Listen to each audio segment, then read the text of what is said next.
The grand game of golf. But for many, it's more than a game. It's a passion, a spiritual journey. For Clive Scarff, golf is his academic purpose, a relentless study of the mechanics of the swing, the habits of its engagers. His classroom, the serene fairways of man's most natural stadiums, steeped in tranquility. What a load of crap! You made the most frustrating game in the world sound like riding a fucking unicorn on crack! I don't think there's any need for that kind of language. There's nothing more deserving of that kind of language. There's a reason why golfing is called whack fuck. It's playing golf, not golfing. It's playing with your fucking mind is what it is. Well, maybe if you took a lesson. Maybe if I took my foot wedge and shoved it up your...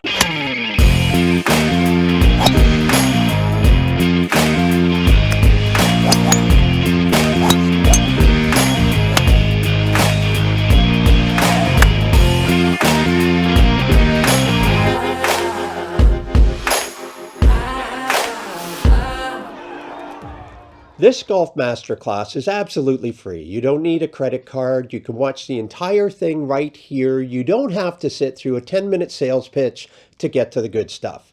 I've written a few golf books, a couple of which have been bestsellers on Amazon, and a golf comedy movie. And I'm hoping if you like what I have to say here today, that you might support my work. And now, because we don't like slow play, let's get started.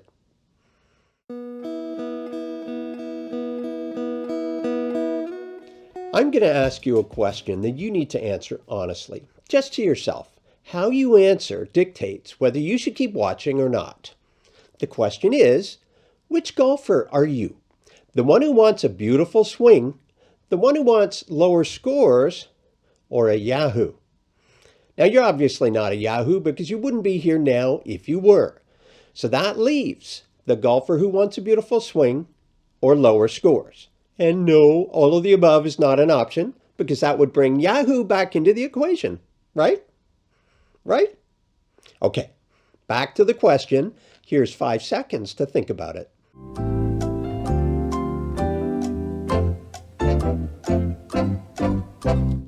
Welcome back. I missed you. Now, if you're wondering if there's a right or wrong answer to this question, I'm going to say sorta. I'm hoping your answer is lower scores, because that's what the game is all about. But I totally understand if hitting the ball nicely is what gives you the most enjoyment in golf. Hitting the ball nicely is what I call the nicotine in golf. Do it once and you're like, I want more of that. The problem is it's not sustainable. It's nice when a shot feels good, but not every shot is going to feel good. I can tell you that now.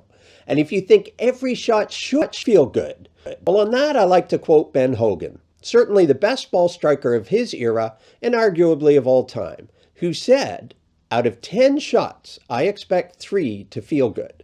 The rest, I'm just hoping they go forward.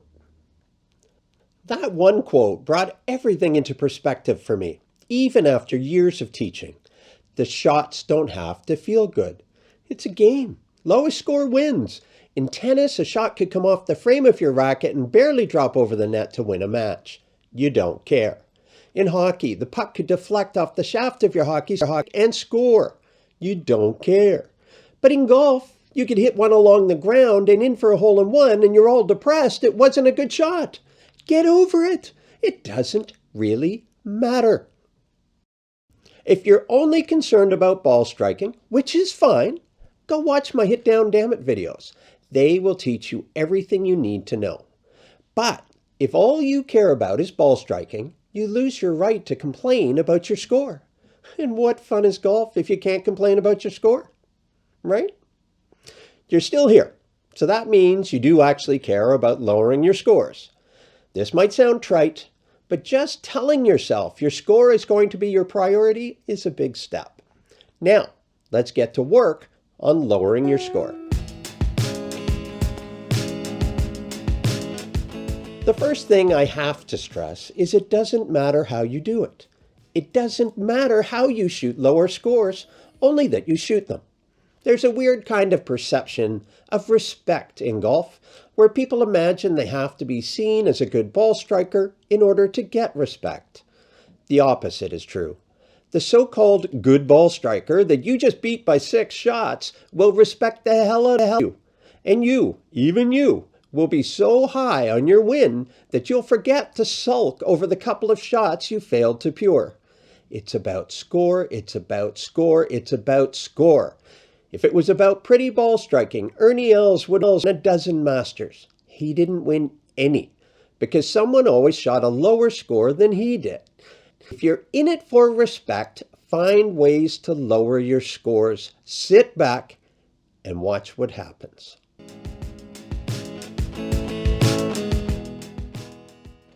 We've discussed the notion that ball striking has to be pretty to play good golf. Now we have to dismiss a couple of other notions that tend to be obstacles. The first is the notion of par. The average golfer should not be concerned about par, honestly. Hitching your emotions to the concept of par is not going to help you shoot lower scores. My dad used to do something that, Dad, if you're listening, was actually quite brilliant. His concept was to focus on playing to 5s. Each and every hole, 5 was the number of interest.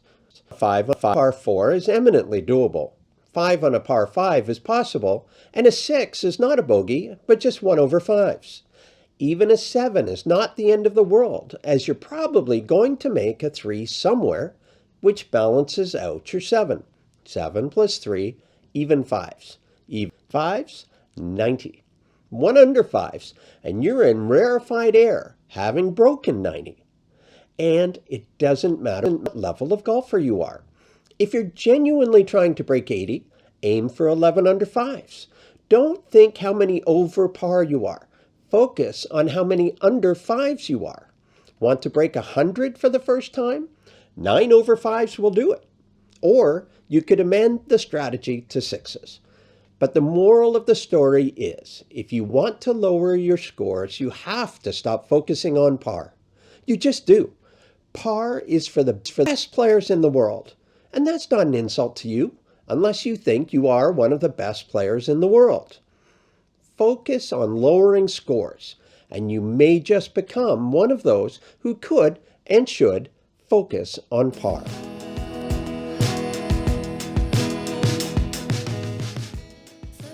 Now we've let go of the notion of par, there's more to let go. Next is the notion of greens in regulation. Greens in reg relates to par, and we've dismissed par as something to focus on, and we must do the same with greens in reg. But before we do, let me add this. There tends to be a misconception that pros hit all greens in regulation. So not true. The average is 11.7 greens in regulation on the PGA Tour. The best players in the world hit fewer than 12 greens per round. I'm sorry if this offends you, but you just have no right to get upset if you miss a green in reg. No right at all. Which brings us to, if you want to shoot lower scores, forget about greens in reg. I'm not saying it's bad to hit a green in regulation. I'm saying erase it from your mind as a strategy, a criteria for assessing your golf game. It doesn't matter. Only lower scores matter. And ask yourself this, if a tour pro can miss 6 or 7 and shoot 4 under par, how do they do it? Huh? How? There is an answer later, but hopefully you already know what it is.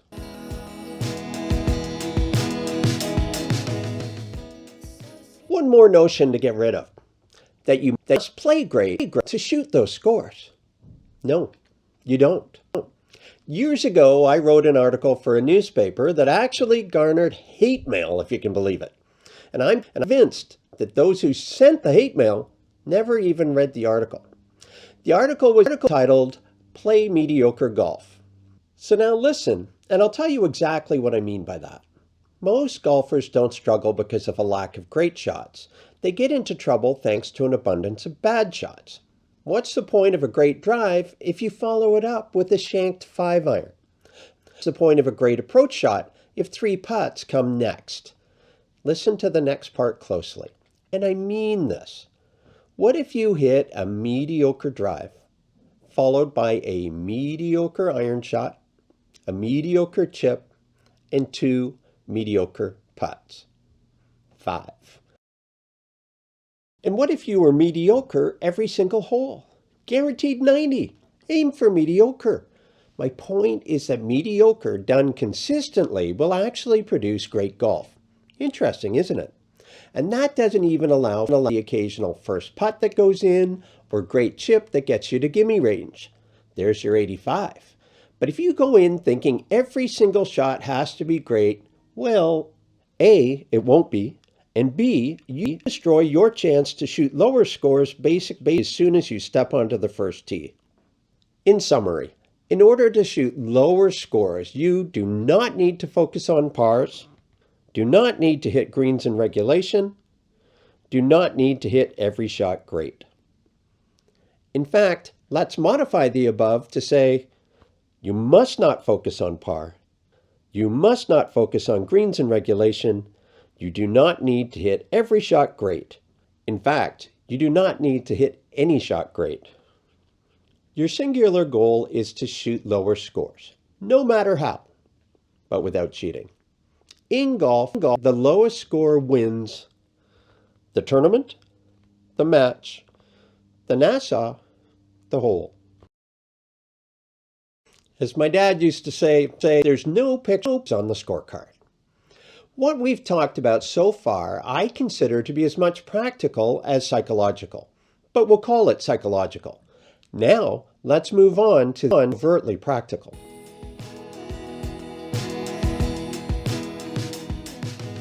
Golfers are guilty of having a very restricted view of process. One player who did not was legend Mo Norman. Famous is the story of him asking what clubs would get him to a particular par 4. He was told driver 6-iron. He proceeded to then tee off with a 6-iron, and for his second shot, hit a driver to the middle of the green. He turned and said, "You were right." The point is, we must open our minds to the innumerable combinations of ways to get to a green. And they don't all start with driver. Let's start with an example of a hypothetical 520-yard par 5. The first thing we have to agree on is that, unless you're a scratch golfer, you are probably not going to get to the green in 3 shots. It's probably going to be, and easily can be, 4 shots. So let's plan for 4 shots. Don't shake your head. Listen. Going with this approach completely changes the way you can tackle this hole. Oh, if I had $1 for every medium to high handicapper who I've seen go out of bounds with a driver on a par 5 because they felt they needed a driver. How else am I going to get there in 3? You're not going to get there in 3. You never were. And your OB drive just guaranteed that. So let's plan this out a little differently. You have a 520-yard par 5, and you want to reach the green in 4, comfortably, which incidentally would give you a putt for par. What is 520 divided by 4? 130.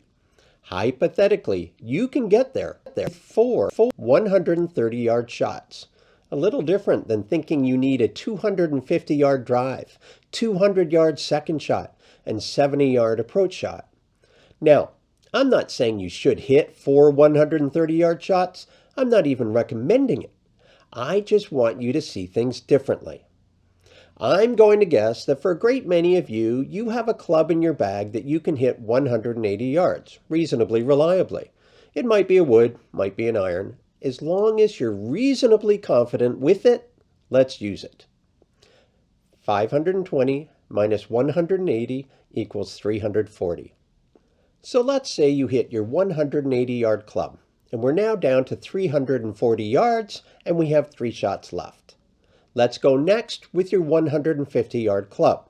Almost everyone has one. You hit that, and we now have 190 left and 2 shots at our disposal. Our first 2 club selections were a little arbitrary based on giving us some distance and mostly reliability. Our third shot, however, it's going to be based on what we want our 4th shot to be. For instance, me personally, I'm far more comfortable hitting an approach shot from 60 yards than I am, say, from 40 or 30. So in this scenario, I'm going to want to hit my third shot with my 130-yard club in order to leave me 60 for my fourth.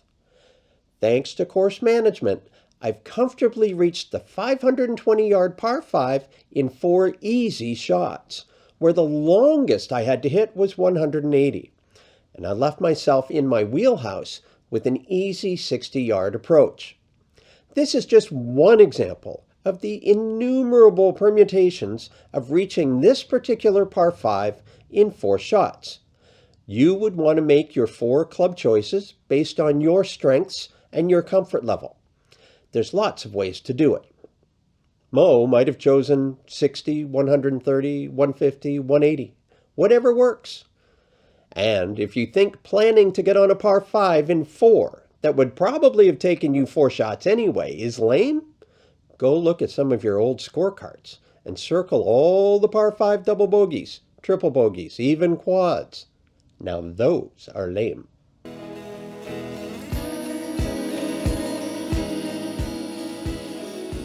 Another hypothetical, a longish par 3, say 190 yards.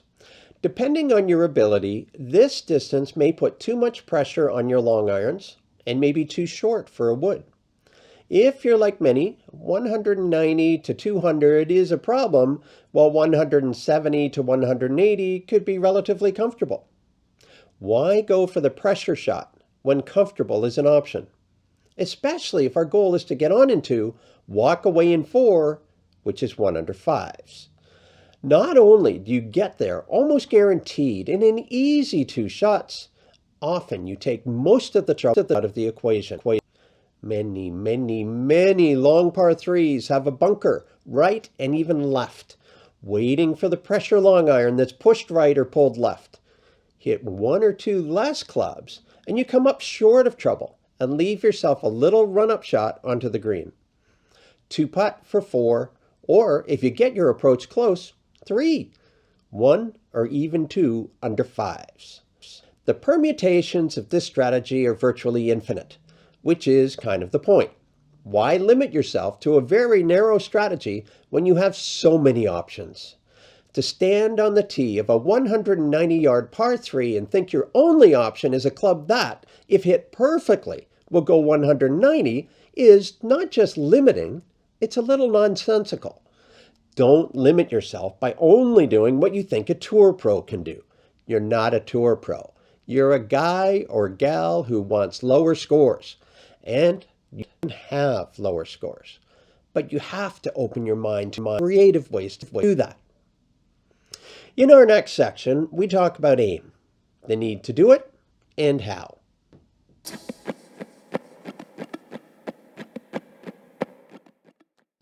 Yes, the need to aim. Sounds funny to even have to say that, and let me say right now that none of this is said from a holier-than-thou pulpit.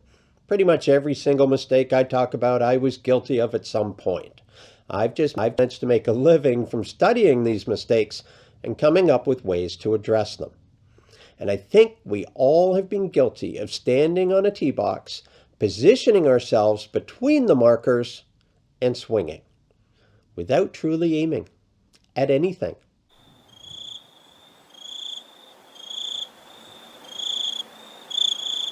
Okay, stop.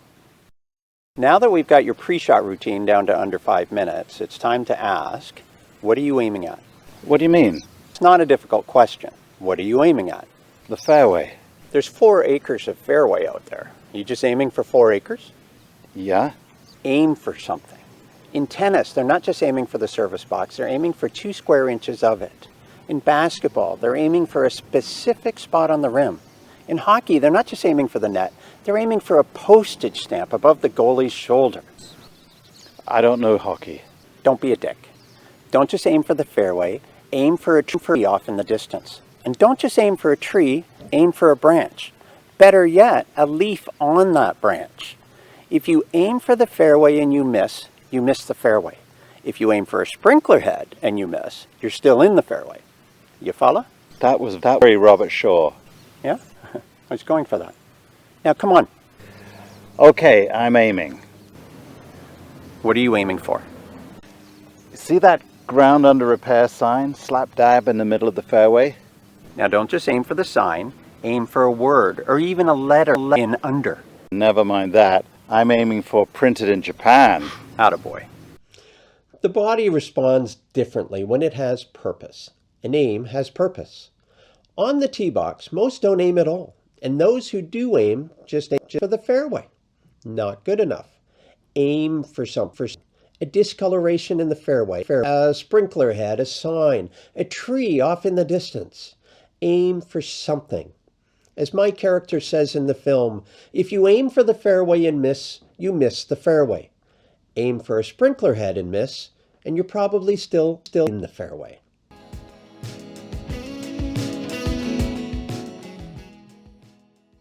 Club choice comes into aiming.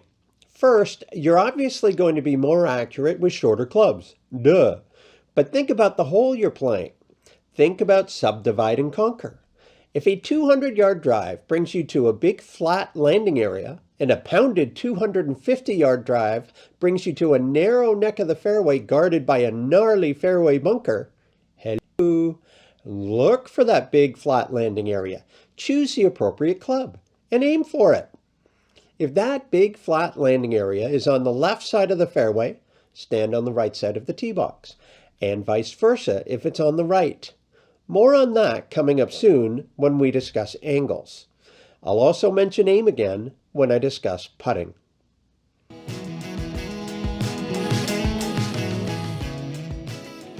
Part 2 of aiming is understanding how to play the angles. A mistake I see over and over again is players lining up parallel to the edge of the fairway no matter where in that fairway they are, or where the green is, or where the pin is. The permutations of this error are enormous, so I'll try to limit my explanation to what I consider to be one classic example, and hopefully you can take it from there. And I'll try to keep it simple. Straightaway par 5. Decent drive lies on the right-hand side of the fairway. A player, we'll call him Bogart, lines up to play his next shot, but he lines up parallel to the edge of the fairway. This happens a lot. And if you are sitting there now saying, so what? Pay extra attention. If Bogart plays an absolutely perfect shot, his ball will land at the right edge of the fairway. If he pushes it at all, he's in the right rough. A slice will find the trees, another fairway, or even OB. Ironically, only a bad shot, a pull, will find the middle of the fairway. Now, there is a practical problem here, as lining up parallel to the edge of the fairway actually has you aim too far right, but there's a psychological problem as well. While you are aimed down the right side, it's not like your brain doesn't know where the middle is.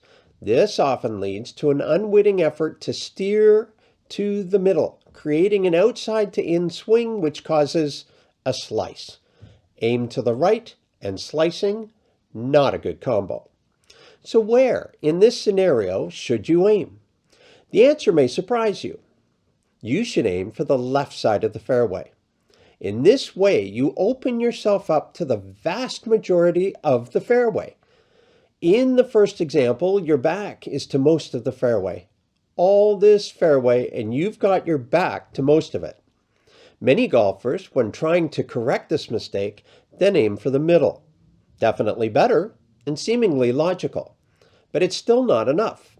You've gone from having your back to most of the fairway to now just half of the fairway. But you're still eliminating half the fairway, half the real estate you've paid for. And any fade, push, or slice will have you again on the weak side, though at least not anymore. But aim for the left side, diagonally of course, and you're playing with the entire fairway. That line of attack crosses the middle of the fairway. A great shot will see you middle of the fairway or left center. Fade will probably reach the middle, turn right, and continue up the middle. Even a snap hook will probably still find the fairway. Worst case scenario, left rough, but still in play. Another way to look at this is what I call aim for the trouble you can't reach. We go back to our par 5. Trees right and trees left. Aim down the right, trees are in play. Aim for the trees on the far left, however, ones that are too far for me to reach no matter how good or bad I hit it, and all that big, beautiful fairway becomes my landing pad. So many golfers think that they struggle because of poorly hit shots. Yet I could go blue in the face telling you all the times I've seen golfers hit perfectly reasonable shots in the wrong direction because of where they were aimed, how they were aligned, which brings us to alignment.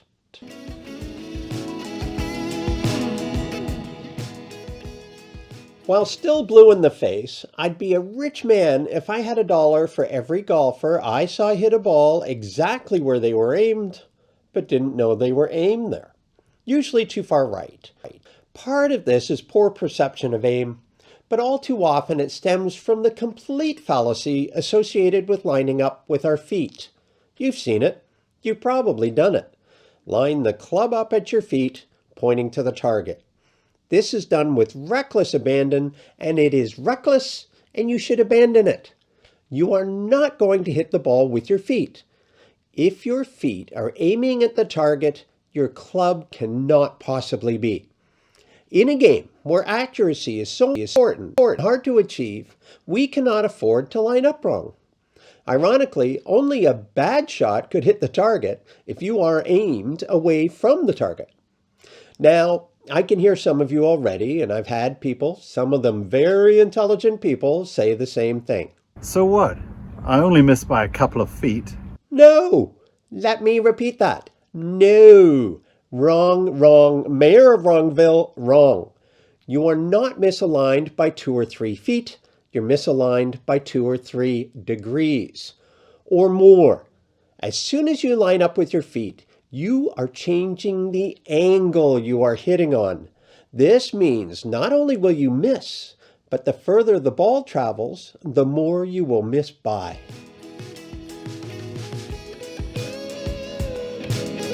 There is a rule used in aviation called the 1 in 60 rule. It comes from the fact that for every 1 degree you travel off course for 60 miles, you will land 1 mile from where you had intended. 1 mile off over 60 miles. Let's convert that to golf vernacular. You are 180 yards out from the green. If you are misaligned by 1 single degree, you are aiming 3 yards off target, 9 feet, 1 yard for every 60 yards. The act of lining up your feet to the target doesn't move you over a few feet. It changes the angle of your alignment relative to the target, often up to 6 degrees, give or take 2 degrees. Let's go with 6 degrees for now. So let's say we have a green 180 yards away, pin a little right of center. So if rather than aim the club face at the pin, we align our feet to the pin, assuming we set up square to the ball, as we should, we are now aligned not 2 or 3 feet right, but misaligned 6 degrees right of target. After the first 60 yards, the ball will be 6 yards, or 18 feet off course, and that's assuming you hit it well. It will be 36 feet off course after 120 yards, and as it gets to the green, 180 yards away, 18 yards off course, 54 feet, on a perfectly hit shot. Now, where'd they put that bunker? Actually, you better hope there is a bunker to the right of the green. Otherwise, that ball is hitting a slope and kicking even further right. And remember, this is if you hit the ball perfectly. Add a fade or a push or heaven forbid a slice to the scenario and you can do the math. So, the bottom line, never, ever, ever, ever line up your feet or your body to the target. Never. Aim the club face to the target. A line from the club face to the target is the target line. You set your body on a completely separate line, and that line should be parallel to the target line. If that second line is aimed at the target, then the club face is aimed elsewhere. guaranteed.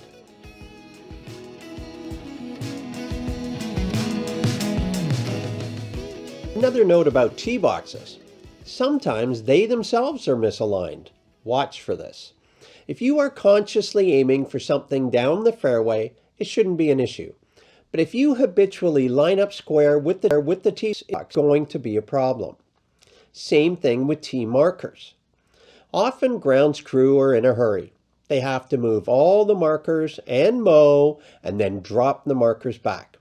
They don't always go back square with the fairway. Do pay attention to this. Don't be the guy who hit a beautiful drive into the right rough and then realizes the tee box or markers had him pointing that way. Now, I'm doing my best to stay on topic, and while I'm about to say isn't quite that, it is still golf related, golf TV coverage related. And it's my disdain for golf channels playing through segments. I mean, I get it. The idea is to show us commercials in a way that we don't miss a key piece of action. One man standing alone. He's lost his family, You're officially divorced. his dignity,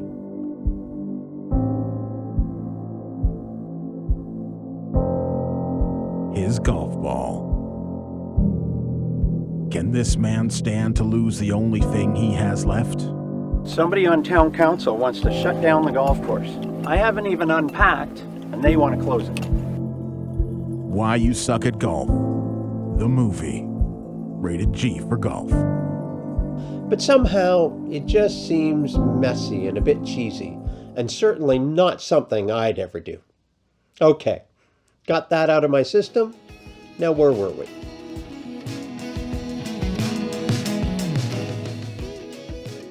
Tour pros have lots of advantages we don't enjoy. One is course knowledge. And for those of you saying, yeah, but I play the same course all the time, I have something to ask you. Have you ever walked the course backwards? Like this? No, not like that. We're so used to seeing the golf course in one direction only. First tee, walking forward to number 1 green, move to second tee, and so on. Try this. You're obviously going to have to do this at the very end of the day or first thing in the morning. Go to the 18th green, stand on it, and look out to the 18th fairway. You will see the hole completely differently. You will see things you never noticed before.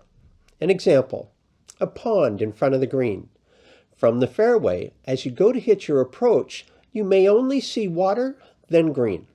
But standing on the green, looking back, you may see a huge landing area between the water and the green.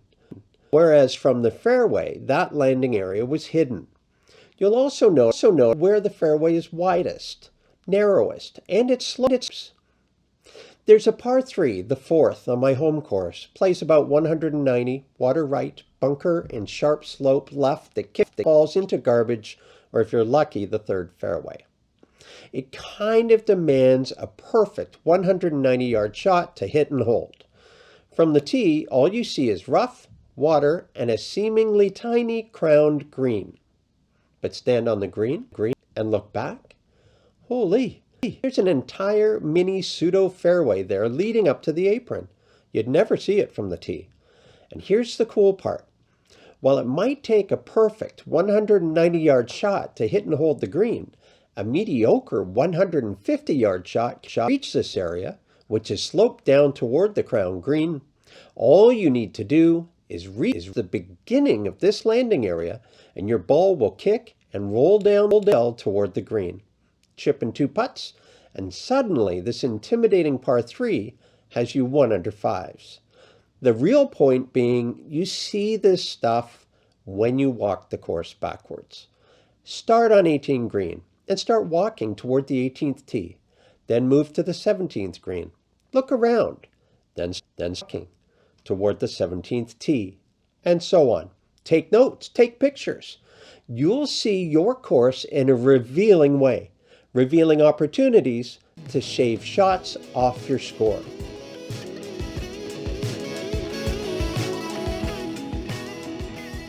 I think a mistake many golfers make is what I call hoping to play better than I usually do. And for every golfer who thinks that, there's another who goes in thinking, I hope I don't play bad today. remember, you can only play with the swing you brought to the golf course. You're not likely to play much better or worse than you actually are.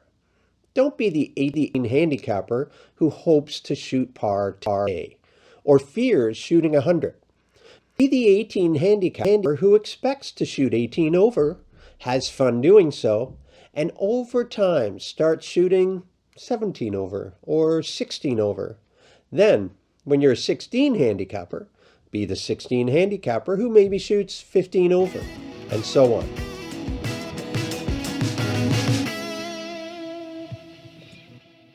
I almost called this section, Think at the Range, Don't Think at the Golf Course. But you need to think at the golf course. A lot. But not about your swing. The time to work on your swing is at the range. At the range, think, try, experiment. But most try to refine. A less than perfect, consistent swing is far better than an occasionally great but erratic swing. But that's not even the point here.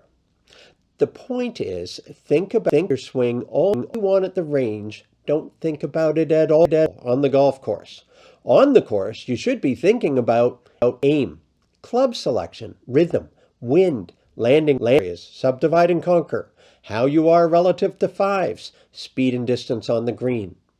If you're not happy with your swing that game, vow to fix it on the range. But don't make swing changes mid-game. It's suicide. Make game changes. Maybe an iron tee. Maybe a Texas wedge instead of chipping. Adjust. The way an athlete adjusts in order to win. But don't think about your swing. The only swing change that's okay to make on the course is to shorten it. That can solve a myriad of problems instantly. And it's very easy in a game for your swing to get longer and longer and longer. But aside from that, just pull back and hit the damn ball. And if it's still crap, you know you need to work on your swing, but on the range.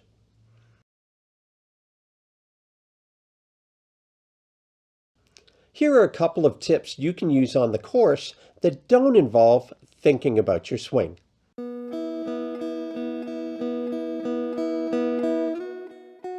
After you hit, watch the ball until it completely finishes rolling, and then make a mental note of where it is.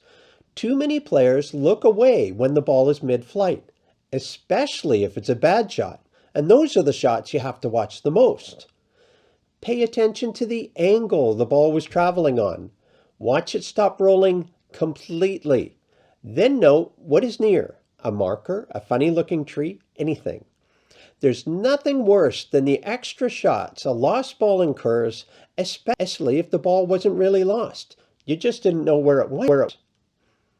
And if the ball enters the trees or the rough and disappears, pay real attention to where it entered, again noting a marker or sign or identifiable tree.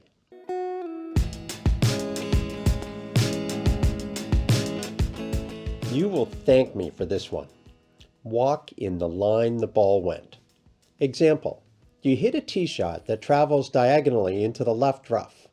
Make note of where the ball is and walk directly to it from the tee box, if you want to find it easily, that is. Most golfers will walk down the middle of the fairway with their buddies and then turn 90 degrees left where they think the ball might. But if you turn left at the wrong spot, you're pooched.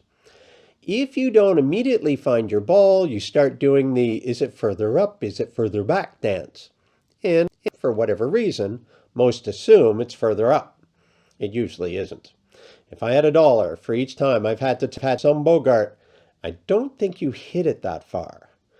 If you walk on a line from the tee to where your ball is, you increase your chances of finding it immensely and avoid the stress of a 5-minute hunt and hurried next shot.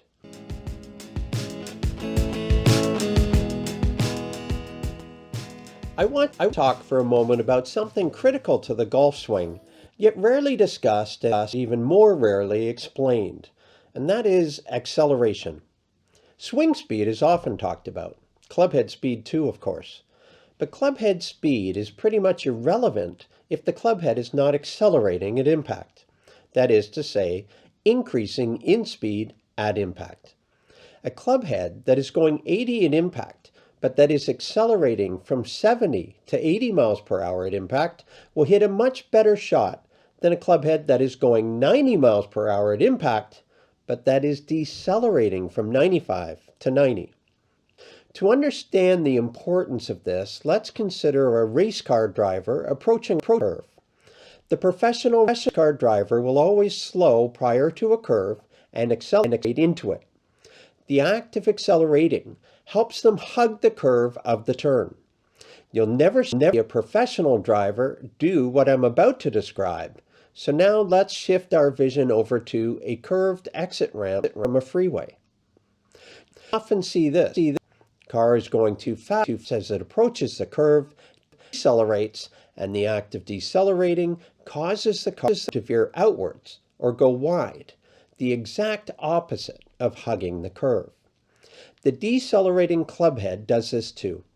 Rather than hug the curve of the swing arc, it veers wide, creating a bigger arc to the ball than there should be, causing the bottom of the new arc to be behind the ball. Fat shot. Ever had someone tell you you're swinging too hard, and so you consciously slow down on the next shot and hit an absolute stinker? It's because you decelerated. Failed to accelerate.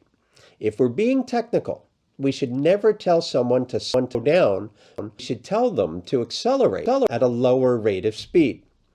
What typically happens when trying to slow down is we swing back just as quickly as usual, start down just as quickly as usual, and then decelerate. And we get a crappy shot. Ever see a tour pro hit a short approach shot and it looks like they're swinging too fast, yet the shot lands, softly even, exactly where they want it? The reason it looks like they're swinging too fast is simply because they are accelerating. Not at a crazy speed, but accelerating nonetheless, from slow to faster.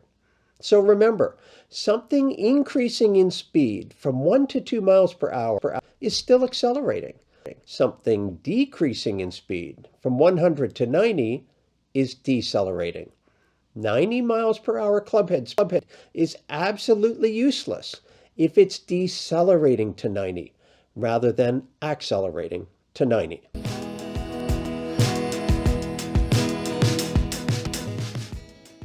Acceleration also applies equally, but perhaps more importantly, to chipping.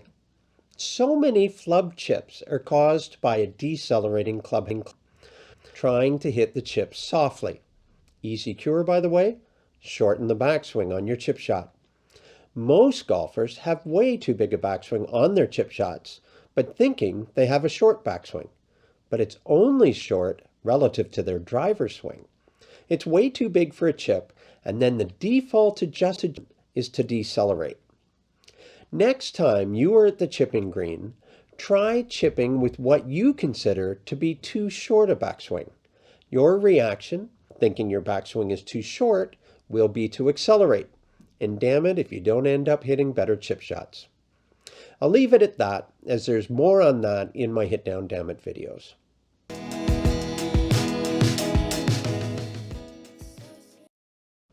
And I should mention two other things that are absolutely caused by deceleration. The double chip, and the dreaded shank.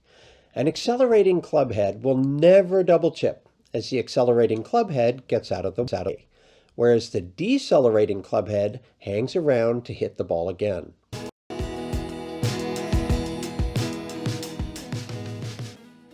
And the shank.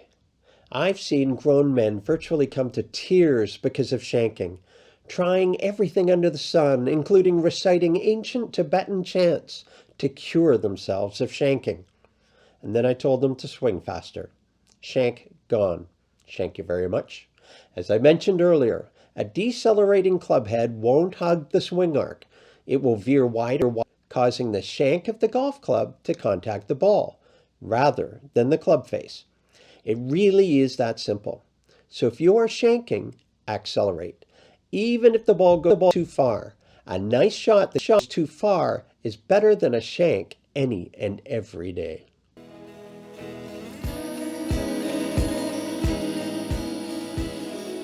This golf masterclass is purposely focused on lowering your score as opposed to swing mechanics. If you're interested in swing mechanics, watch the Hit Down Dammit videos and or buy the book, and I thank you in advance. But I do want to talk about one swing-related issue surrounding the notion of hitting up or down with your driver. Come with me. We believe you hit down every club except your driver. Never have I heard any explanation as to why this one club would defy the laws of physics. Never, ever do you hit up with your driver. But here's where I think the confusion comes from. Looking at the PGA Tour, roughly 80% of tour pros hit down with the driver and make contact with the ball at the bottom of the swing arc, remembering that the driver naturally creates a shallower angle of attack. The other 20% hit down with their driver, but make contact with the ball a little further along in the swing arc, teeing the ball a little further forward in their stance. Making contact with the ball further along in the swing arc means contact will be when the club head is rising on the upswing. But the swing itself is still a hit down, with the distinction being where contact is made, on the downswing, level, or on the upswing. And if you're thinking same thing, oh, you are so very wrong. The act of hitting down at the ball means that you are creating power, speed, from the top of the downswing all the way down to the ball. Now, the player who's trying to hit up with his driver gets up to here, drops the club, and then tries to thrust up at the ball, up at a ball that's only a couple of inches away. And there ain't no way you can create power from a couple of inches away.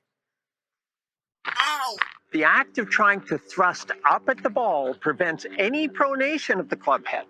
It leaves the club face either open or square but cutting. Slice, push, or block.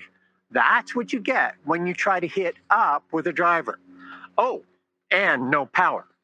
The player who's hitting down but making contact as the club head is rising is doing so with a club head that's been accelerating from the top of the swing and down, and a club face that is pronating, giving that lovely draw we all marvel at.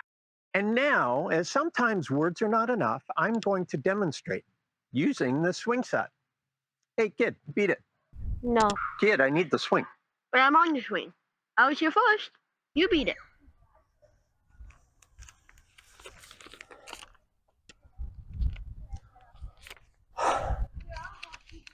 Mom, I scammed it all the way, man.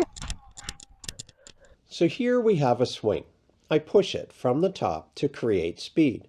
Anyone with kids knows or remembers faster, faster. A little more push from the top, and we have faster. Here is the bottom of the swing arc. Here's a point just past the bottom of the swing arc. Now, obviously there's no point hitting the ball past the bottom of the swing arc if the ball is not teed up. You'll just hit turf, then ball. Familiar maybe? This represents a driver hitting down at the ball. This represents a driver swing exactly the same way, hitting down, but making contact with the ball on the upswing. So the moral of the story is never, ever, ever hit up with your driver. Can I get my swing back? No, I'm on it. I think I'm stuck. Yay! Whee! Oh, Earlier, I alluded to the fact that there's a secret as to how a tour pro can miss 6 greens and still shoot 4 under. The secret? Come closer. It's short game. But then you knew that. You did know that, didn't you? We all know it's short game, and then none of us practice short game. Maybe it's our fault. By that I mean the fault of teaching pros. Maybe we should force you to work on short game. Maybe we shouldn't teach you full swing at all until you can get up and down 8 times out of 10. The problem is we know you don't want to do that. We know you're more into hitting long drives, and we pander to you. God, we're pathetic. But seriously, it's true. It really is all about short game. If you want to lower scores, and that's what this masterclass is about, you simply have to focus on short game. Short game, short game, short game. Whether you hit a drive 200, 225, or 250 may end up making no difference to your score at all. But getting up and down saves you a shot every single time.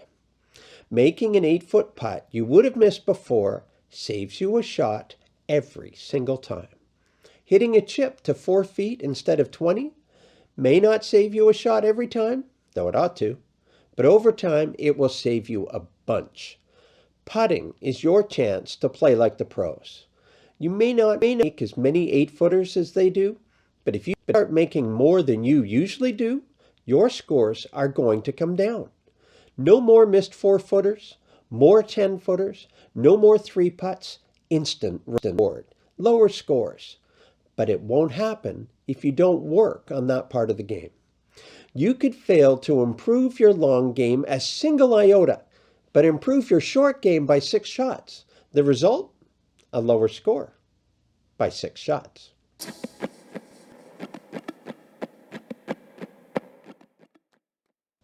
Okay, you're playing a match against Mr. Fantastic, the club's big hitter. He bombs a drive, hits the green in 2, 3 putts.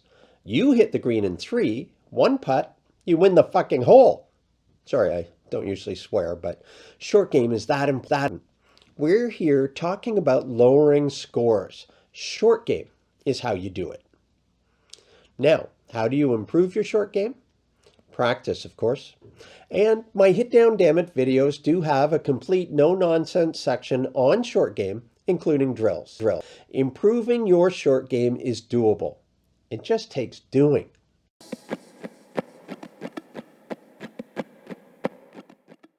Bunkers are only scary until you learn how to hit a bunker shot. After that, they can actually be your best friend. It may seem obvious why being a good bunker player is beneficial from a practical standpoint, but there's a major psychological factor as well. And that is your attitude as you stand over a 150-yard approach shot to a green that's surrounded by bunkers. The good bunker player doesn't even see the sand. They are not afraid of sand, so they can focus on their target and swing.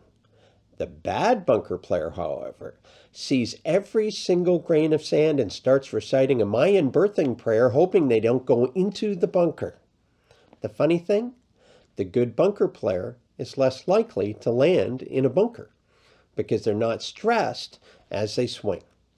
The bad bunker player, intimidated by the presence of bunkers, is more likely to be stressed while swinging, make an errant shot, and be pulling out a sand wedge for the next shot.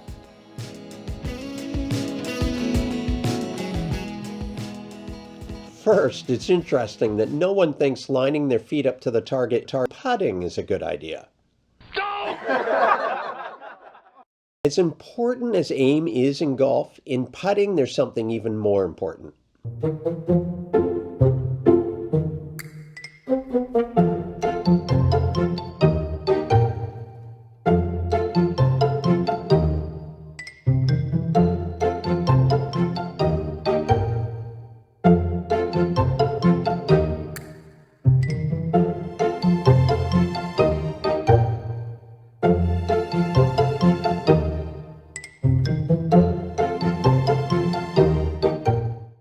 Got it figured out? I think so. Got the line? Think so. I bet you missed by 6 feet. I don't know. You're the pro and all. But it's a pretty straight putt, and I got a pretty good read on it. Okay.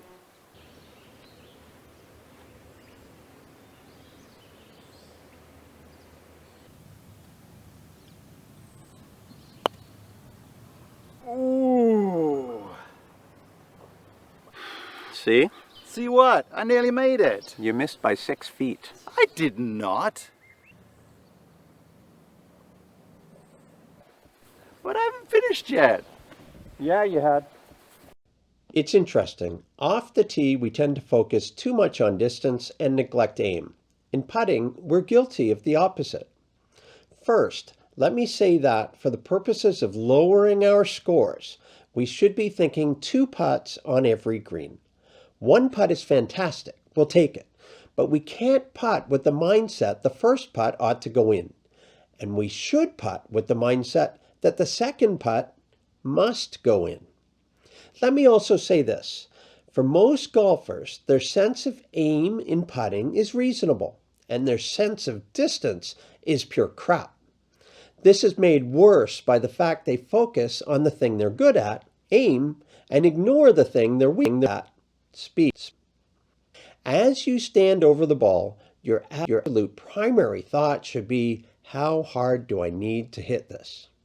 I promise you, you are not going to find yourself accidentally aimed at the bunker or the clubhouse or even the cart girl. You are not likely to be aimed 10 feet too far right or left, but you can easily hit the ball 10 feet too far or 10 feet too short. Even if you get the aim a little wrong, if you get the distance right, you won't have a long second putt. The point of the clip from the movie was Bogart thought he only missed by an inch, when in fact he did miss by 6 feet.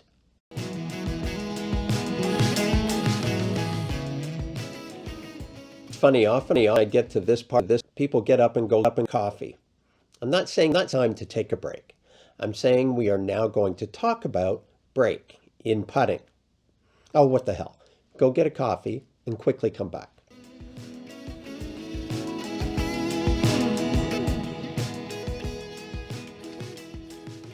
Now, what about break, you ask? There's no one break on a putt.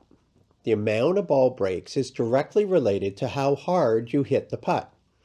A ball hit very firmly will break very little, while a ball hit very softly will break a great deal more.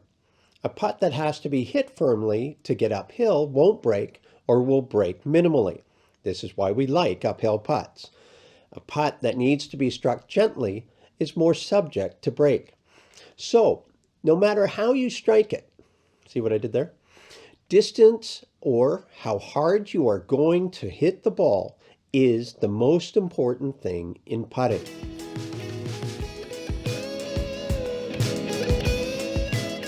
We've all seen tour pros sink 40-footers. How do they do it? Well, truth is, they're not really trying or expecting to sink it from 40 feet. They're trying to get the distance right.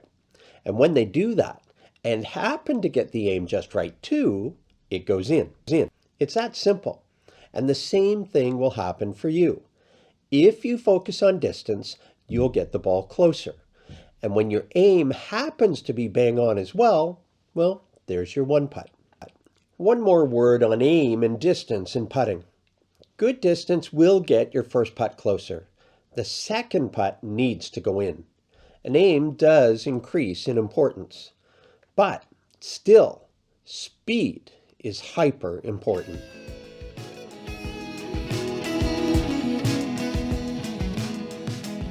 Putts that lip out are caused by A, bad luck, B, aim was a little off, C, ball was hit too hard, D, ball was hit too soft, or E, one of B, C, or D. The answer is E. Lip outs are never bad luck. They are usually a result of poor speed. That's all, folks. So that's my golf masterclass. It won't have covered everything, nothing can, but there's definitely stuff in there that will help your game. And by that I mean lower your scores. If you want to improve your ball striking, your swing, read Hit Down Dammit. I'm often asked why I don't write a volume 2 to Hit Down Dammit. Why, I say? Why make the swing more complicated than it is? Saying, so do this, and this, and that. Everything you need to know to hit the ball well is between the covers of Hit Down Dammit, and it all starts with understanding the concept of hitting down. And don't buy into the garbage that there are several golf things and everyone has to find theirs. Show me the golf swings of the top 125 on the PGA Tour, and I'll show you 120 almost identical swings. Some have shorter backswings, others faster or slower tempo, but they all hit the ball the same way. Down and through the ball. Club head moving down, hits the ball, then the turf, because you are hitting down. There is not one single player playing on tour who hits up at the ball. Not one. So read Hit Down, damn it. If you like a read that can still help your game, read Why You Suck at Golf. I won't lie, I wrote it knowing people would buy it as a gift for their friends, but I didn't want it to just be a gag gift that got tossed on the coffee table and everyone had their laugh. So it's full of the pratfalls so many golfers are guilty of that lead to bad play and the remedies. And that book, believe it or not, inspired a movie. Originally, it was a series of funny golf videos around the fictional character Bogart, who's featured in the book. Then it blossomed into a full-length feature film. It was released as Why You Suck at Golf, the movie, but too many people thought it was a training video. But it's a comedy about the character Bogart as he tries to get over a divorce and save the golf course that becomes synonymous with sanity or insanity. And it's now released with its title Bogart. And then there's this Masterclass, the goal of which has been to get you to look at golf a little differently, to treat it as a game it is. The objective is lowest score wins. It's not rhythmic ballet, it's a game. Get the ball in the hole in as few strokes as possible. End of story. If you think golf is an art form, think Jackson Pollock, not Leonardo da Vinci. Think Bob Dylan, not the Backstreet Boys. You get the point. And bye for now.